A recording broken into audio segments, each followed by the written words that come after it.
Welcome back to week 4 of the Field of 68 Mid-Major Top 25 show. I am your host, Sean Paul, once again. I am joined by Connor Hope from Heat Check.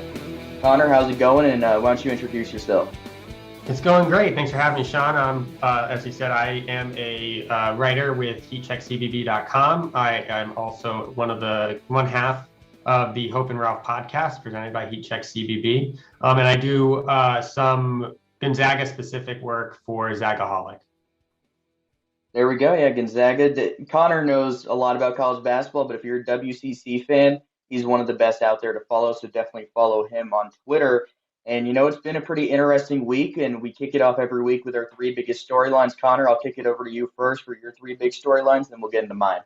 Yeah, I mean, going off the WCC thing, Portland, 9 games in, 7 wins. That's 4 shy of their season high under their previous head coach, Coach Porter. They're looking good. Look, they're not going to be world beaters. They're not going to finish in the top half of the WCC. But the fact that they're 7-2 and not 3-6 is a testament to how well they've come along under head coach Leggins. So it's a great turnaround for a team that had a new head coach, an entirely new roster. You've seen a lot of teams with those kind of turnovers and coming together has been an issue, and it hasn't been for Portland. They look pretty good, and I think of all the Santa Clara's playing really well, BYU's in the top 15, and all these things are starting to come together, and Portland's 7-2 record has been kind of on the back burner, but I think it's just been one of those feel-good stories for a school that has been traditionally, for the past 5 to 10 years, a bottom 1 or bottom 2 school in the WCC. Yeah, definitely. What's your next storyline? Kenny Lofton Jr. And his performance against NC State. I know Louisiana Tech lost that game, but he put up 36 points, 19 rebounds. He had another near double-double against Alabama. I think it was 1 rebound short. Fans are, if they hadn't known already, they learned who Lofton was against NC State, and I think he's just only going to continue to get better, continue to put up those double-double numbers, and at the end of the season, we'll be looking at probably him and Shibwe as 2 players that'll be in that 20 and 15 category possibly. So it's going to be fun to watch him, especially as we get into conference play. And what's your final storyline here?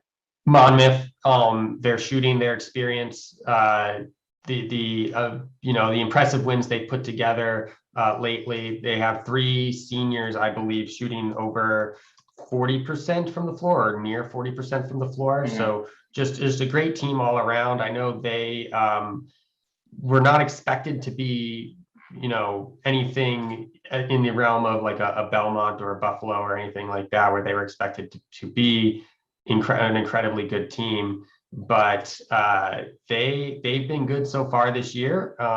They had that one opening loss to Charlotte where they nearly came back. They were down 12 going into the end of that game, I think, and nearly came back. But they've been really well. They played really well. So I think that they're a team that you need to look out for, and that win over a good Cincinnati team on the road proves it. Yeah. A Cincinnati team that blew out Illinois. Right. Also. That's definitely worth noting.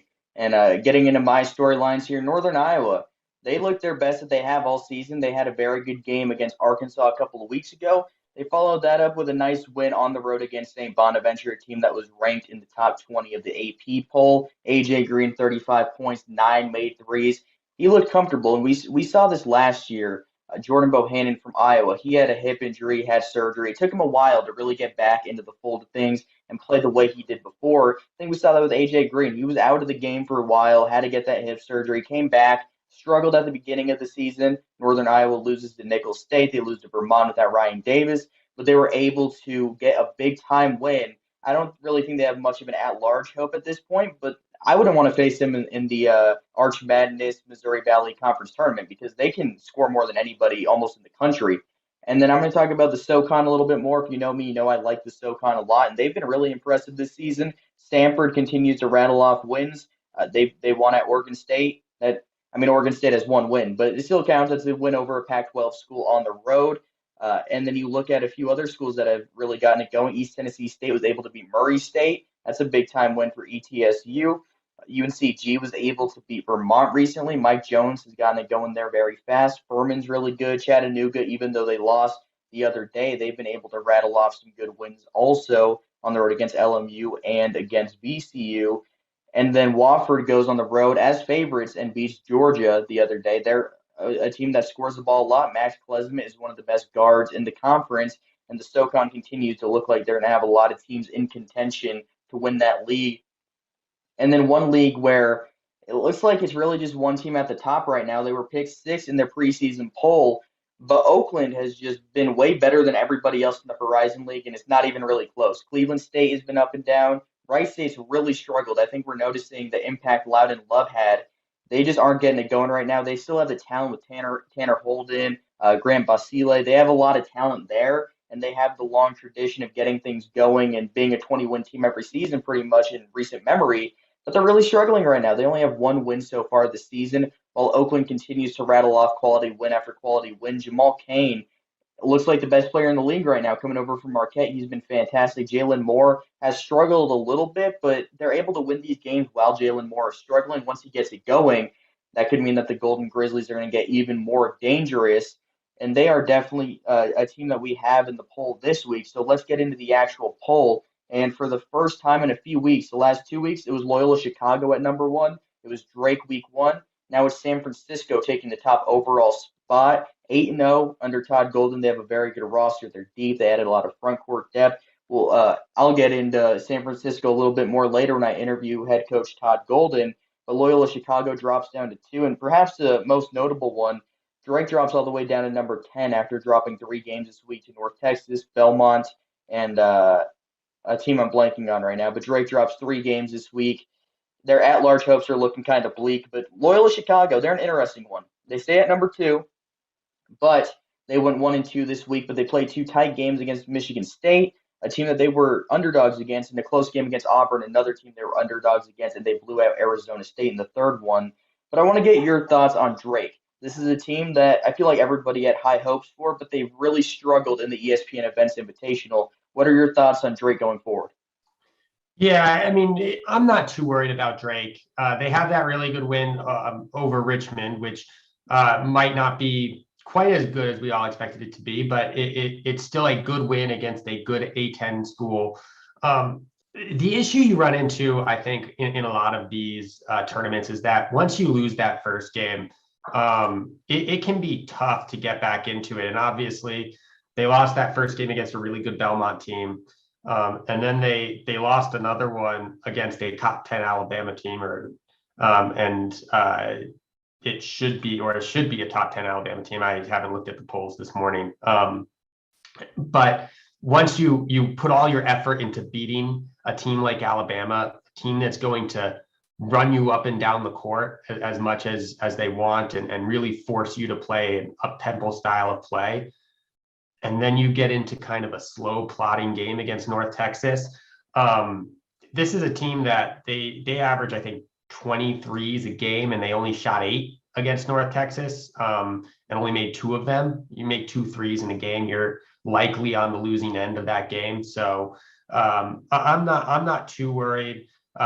Look, Drake has a ton of talent for a mid-major team on that roster. Roman Penn played pretty well against North Texas, and they have some shooters on that team. So I wouldn't be too worried. I just think it's kind of a one-off thing where those 3 in a row, 3 tough teams. I mean, even though North Texas is further down in tiers to Belmont or Alabama, Drake for me is still probably the second best team in the Missouri Valley, maybe the third best, depending on how you look at Missouri State. But I don't think they were looking at an at-large possibility anyways coming into the season. They really need to win that conference, and I don't think this changes their outlook on winning that conference. I still think Loyola Chicago's the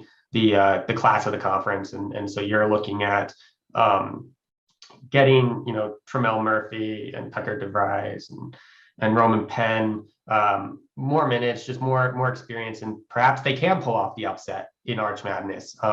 But I think really this is all about building up a team that can be approaching the level it was last year. And I'm not too worried about a bad tournament, because we've seen other teams that have had bad tournaments in Thanksgiving week, and then they come out and end up winning their conference. So I know that there are people who are way off the Drake train because of those 3 straight losses, but let's remember, Belmont and Alabama are probably tournament teams.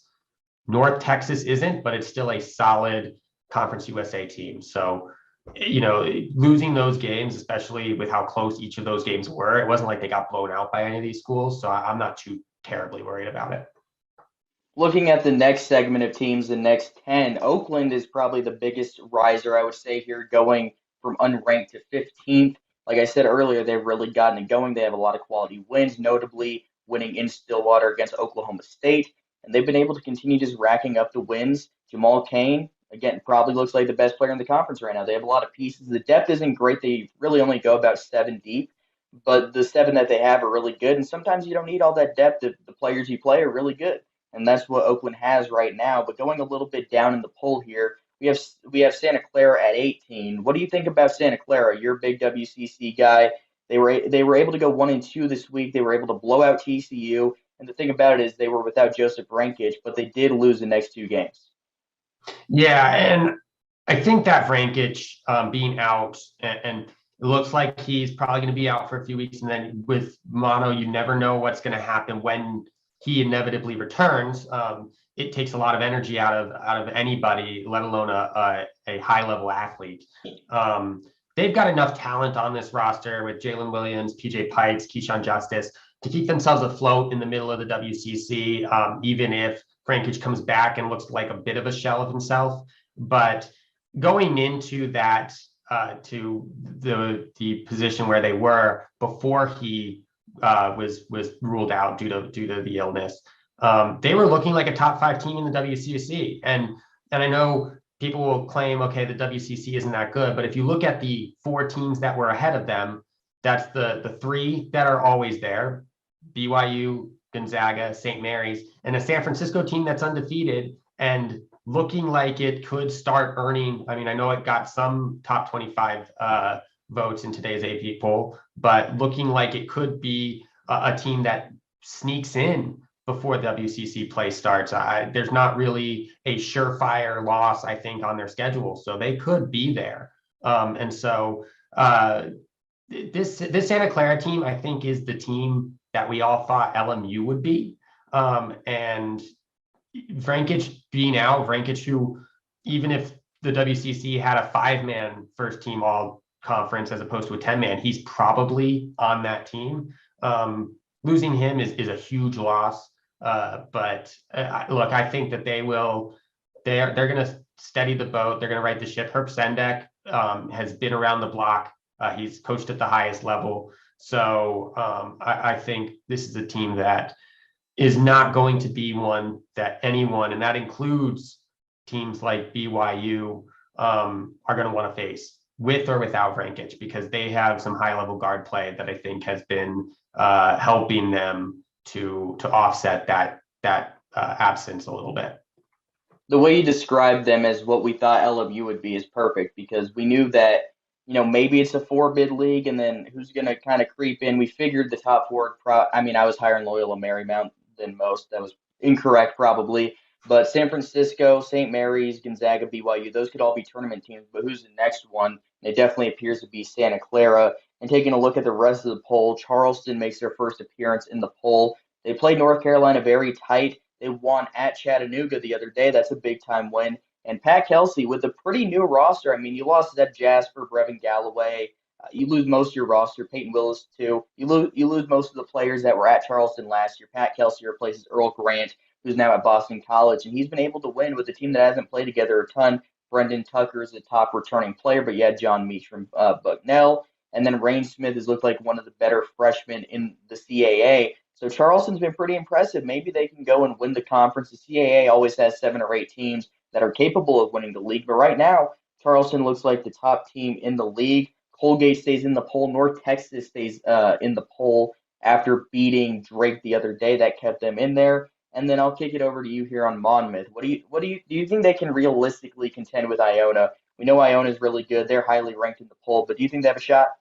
No, I think Iona is probably a better two-way team than Monmouth is. What Monmouth does really well, like I said, they have that experience.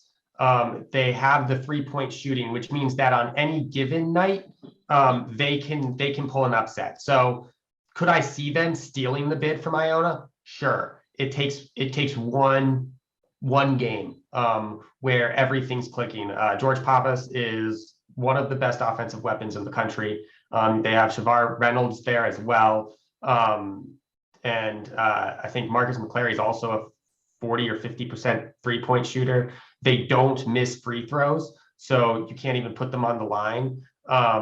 They are just a really efficient offensive team, but I think Patino has Iona playing a little bit cleaner, a little bit better on both ends. And if I were to say they play 10 times, Iona wins 7, Monmouth wins 3, I think is probably where it would shake out, maybe 6-4, but I would still give the edge to Iona. And I don't think that anyone should expect Monmouth to be in the tournament. But if it is the MAC championship game, it's going to be a good one because both of these teams have very high-powered offenses that can really do some damage.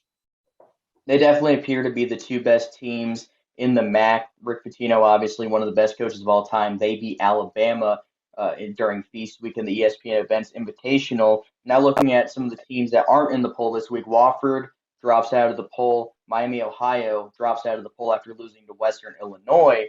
And then Georgia State drops out of the poll. A lot of their players were sidelined this weekend, so they played very shorthanded at Rhode Island. I wouldn't be surprised to see Georgia State make an appearance back in the poll once they're healthy and everything is going once again. But I teased earlier, I spoke with Todd Golden, so now let's kick it over to my interview with University of San Francisco head coach Todd Golden. All right, I'd like to welcome my guest for this week, University of San Francisco head coach Todd Golden. The Dons are off to a very good start, and now they are number 1 in the field of 68 mid-major top 25. So, Todd, thanks for coming on, and let's get into the questions here. The first one, let's start off light. So, you're pretty young. You look really young. Since you've been the head coach, have you ever been confused for a player or manager or anything like that? That is light. I like it. You know what? A few times, believe it or not, we've had a couple times on airplanes, walking in with the guys where I've been confused as a player, and a couple times as a manager as well, but I'll take it. And as long as I continue to have those situations, I mean, that's a good thing, as long as I can be, confused for a student athlete. So I'll take it proudly. Yeah, once upon a time, though, you were a student athlete at St. Mary's. Obviously, Randy Bennett, I would say, personally, is one of the best coaches in college basketball. I'm sure you agree, as you played for him.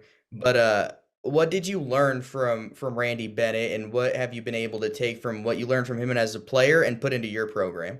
Yeah, it's we don't have enough time, to talk about all the different things, but the one thing that I really, think about in terms of when I was a student athlete, I got to St. Mary's when I was 17, turned 18 right when I got there.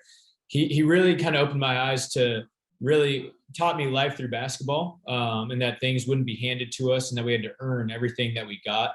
And he ran a very, meritocratic program where a meritocracy, I should say, where, if you earned it, regardless of whether you were on scholarship or not, you would get the playing time and you would get the opportunities. And that was something that really stuck with me. And it's something that I've tried to really carry into my program here at USF. And Kyle was very similar.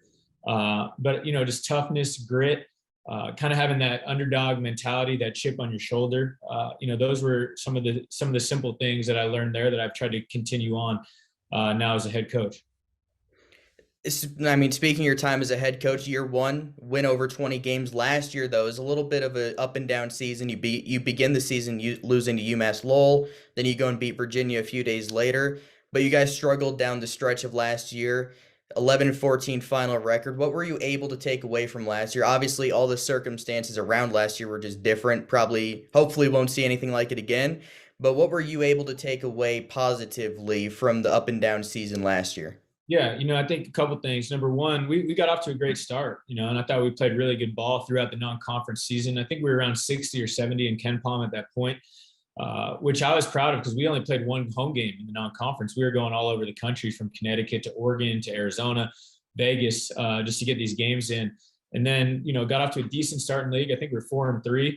And then, played St. Mary's and got a, two-week COVID pause, which was really just not what the doctor ordered in terms of having a successful season down the stretch. And we simply just couldn't get back on track. I think we went 1-6 down the stretch.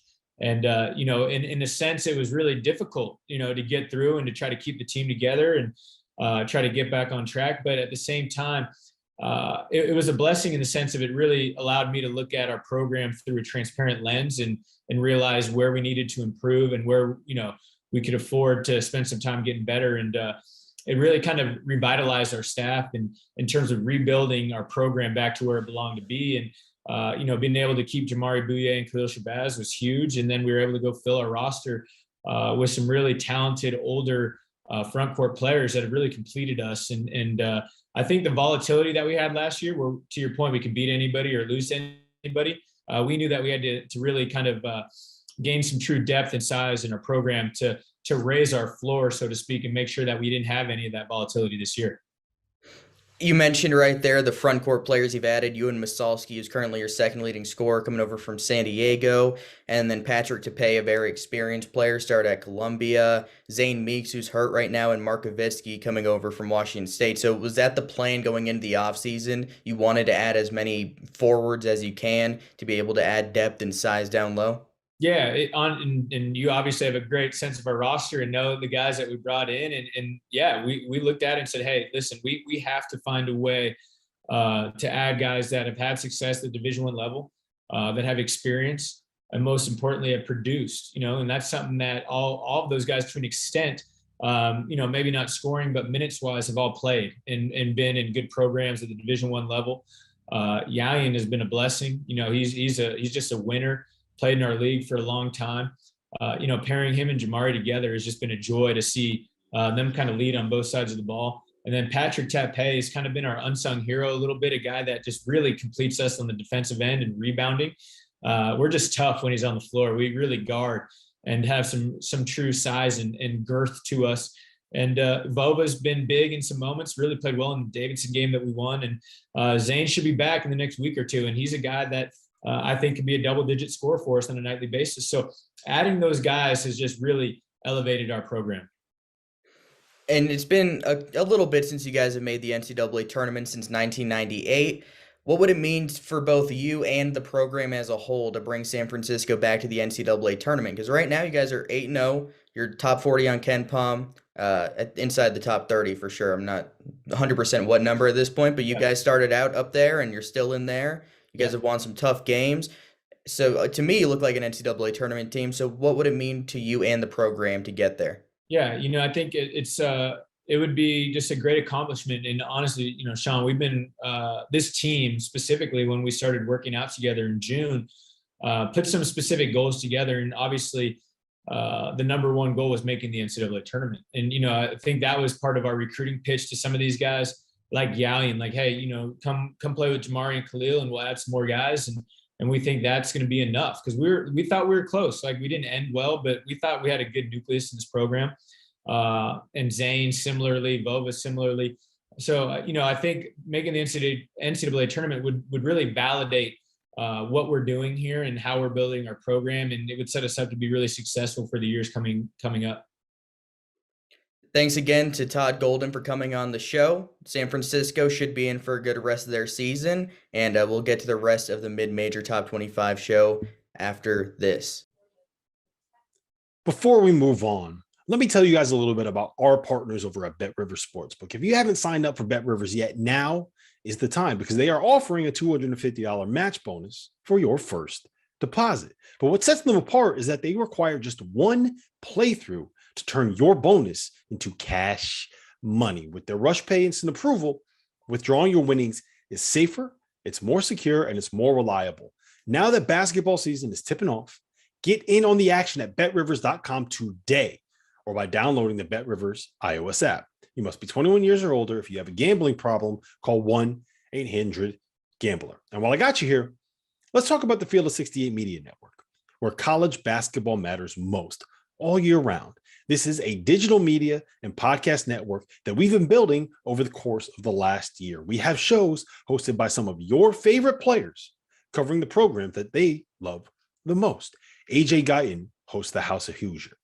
Eric Devendorf covers Syracuse on the scorer's table.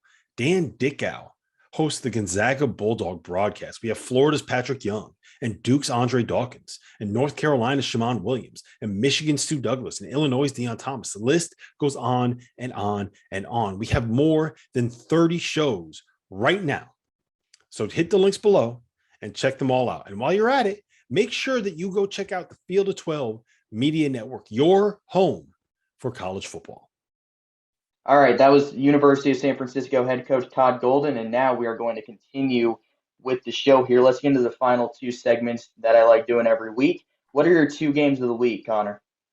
So I am somewhat a glutton for punishment when it comes to watching Big Sky. I love all West Coast basketball. Specifically, though, I really watched maybe too much Big Sky, Big West. Big Sky kicks off this week. Southern Utah, Eastern Washington. Two of maybe not the best teams in the conference, but two of the teams that are expected to be at the top of the conference. And it's going to be one of those games where, there's not a ton of games going on that day. And watching two top Big Sky teams is always fun. So that's my first game that I'm really looking forward to personally. But I think the big one is probably Louisiana Tech, Santa Clara. With how good Santa Clara has been playing and with the emergence or reemergence or just public knowledge of Lofton being made known after that NC State game, I think it's a game that a lot of people are going to be watching, rightfully so. And it's a very good game between two teams that might not be at large capable, but they are very much in the mix of those kind of top 100 teams that should be talked about more and should get more publicity, more eyes on them, because Santa Clara could beat 9 out of the 10 teams or I guess 8 out of the 9 other teams in the WCC. Pretty, wouldn't be shocking if they beat BYU. And then Louisiana Tech, again, has one of the best mid-major players in the country, if not the best mid-major player in the country. So it's going to be a really good game. Yeah, I definitely agree. Having Kenneth Lofton Jr. against a pretty loaded Santa Clara team, we'll see if Joseph Frankich is able to suit up for this one. But even if he doesn't, Santa Clara has a lot of pieces there, and that should be an entertaining game. I'm going to go with the first one, Princeton at Hofstra. That's just a fun game. Princeton looks like the best team in the Ivy League. Jalen Llewellyn is off to a great start. Ethan Wright has really broken out after not playing in the Ivy League last year because they didn't play. But Princeton looks like the top team. Yale's really struggled recently, so Princeton looks really good. And Hofstra, they're up and down. They've lost some games that I think they should have won. They played a really tight at Maryland. But when you have a guard duo of Jalen Wright and Zach Cooks, and if you're able to get into the NCAA tournament, you can be very dangerous as a 14, 15 seed. I wouldn't want to face them because they're able to knock down shots in bunches. They have a lot of shot makers, and Speedy Claxton has a really talented squad going on there in year one. The other one, St. Mary's at Utah State. We don't include Mountain West teams here, so this is only one-sided here. But St. Mary's, that would be a big win for them for their at-large hopes. Obviously, Utah State lost to UC Davis in their opener, but they were able to pick up some solid wins in the Myrtle Beach Invitational. They were able to beat Oklahoma. They were able to beat New Mexico State very handily. And St. Mary's, I think it's always important to add as many high quality wins as you can. This is probably a quadrant one win on the road, and that'll go a long way to looking at their NCAA tournament resume. So that's a game I'm definitely excited to tune into. But now my favorite segment of the week, our upsets of the week. Connor, I'll kick it over to you for your upset of the week. What's your upset? I'm going out on a limb. It's Ohio over LSU. This is a game where on paper and just by looking at the rankings, you'd probably think it's a double-digit win for LSU. But if you look at the way they play, LSU wants to run teams off the floor. Ohio plays at a very high tempo as well. LSU wants to force you to shoot threes. Ohio shoots one of the highest rates in the country from three in terms of the amount of threes they do take. They have Mark Sears, who's shooting 50% from three, Ben Vanderplas, who's shooting 43%, even Miles Brown is shooting about 38% from three. So they've got three very capable shooters. I think they have four shooters that shoot three or more threes per game. They are all willing to shoot. And you're not going to tire them out by running at a high tempo because they can match it. And I actually think that Ohio might be a higher tempo analytically than LSU. So they can keep up with LSU. The question is, does LSU then force this to become a game that's won in the paint? If they can do that, they run away with it. I don't think that people are going to question that. But if Ohio can keep this game as a game that's won on the perimeter for them, at least on their offensive end, and can do enough to slow down the interior offense of LSU, I think that this is one of those games where you're looking with 1 to 2 minutes left and it's 3 points either way with either team capable of winning it. And with LSU's offense not being as high-powered as it has been in recent seasons, they've really improved on the defensive end. So Ohio could definitely outscore them if LSU's defense isn't performing to a high level. But my upset of the week, as you're listening to this, it might be today, Tuesday. We're going to go with North Dakota State going on the road to beat Creighton. Creighton's looked kind of shaky this year. They've had some close games. SIU Edwardsville, namely last week, was a very close game. They're like a bottom 20 team in college basketball. Creighton's had some really close calls. Their offense has been up and down. Ryan Nemhard has looked really good, but they're a super young team, one of the youngest teams in the country. So when you have a young team, they can either show up and have a big day, or they could be a potential upset team. And I'm going to go with North Dakota State, who's a really talented squad. You have Rocky Cruiser, one of the best big men in mid-major basketball. Grant Nelson there next to him. This is a super experienced North Dakota State team against a super young and inexperienced Creighton team. I feel like anytime you have that could be a recipe for upset. So that is why I'm going with the Bison to pull off the upset on the road against a Big East team. We'll have to see what happens, but one of these days I'll get one of my upsets of the week correct. Last week I had Eastern Kentucky over West Virginia. That was close, but not quite. So we'll get there at some point, but definitely thanks for checking this episode out. We will be back next week, of course, with another episode, week 5. So everybody have a good week and hope you all had a great Thanksgiving.